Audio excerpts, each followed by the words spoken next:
Gabriel ergama ajaa'ibaa guyyaa dhibbuu harkaanuu qaba.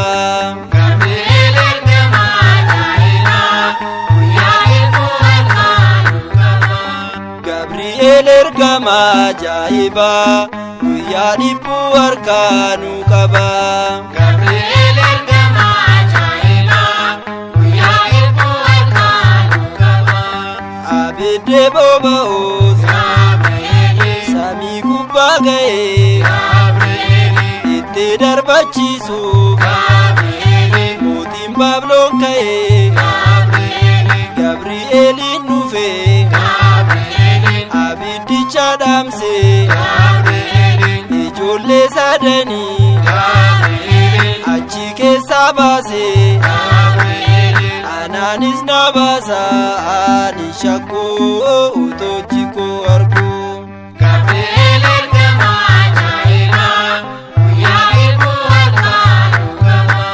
Mucaa waggaa sadii umuriin xiqqaasuun kan amantaa banaa laphee qabaachuun haadhasaa jabeessee ofii jabaachuun galaana biddaati baasee Gabri'eeliin akkasiin nu baasaa shakkinu osoo jaan arginu. Gabriel ergama ajaa'ibaa guyyaa dhibbuu harkaanuu qaba.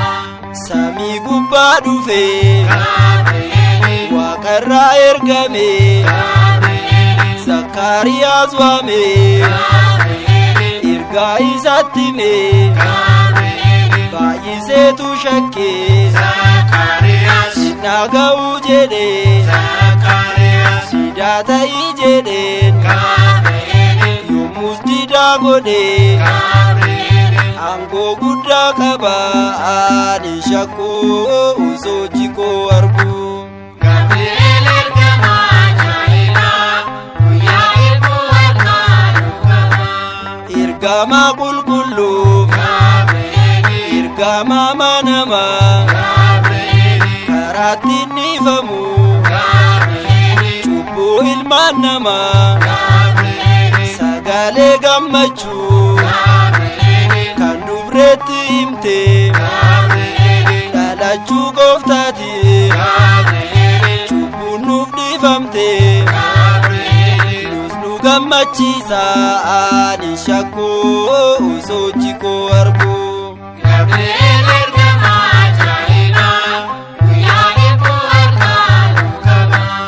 Gabri'eel ergama ajaa'ibaa guyyaa dhibbuu harkaanuu qaba.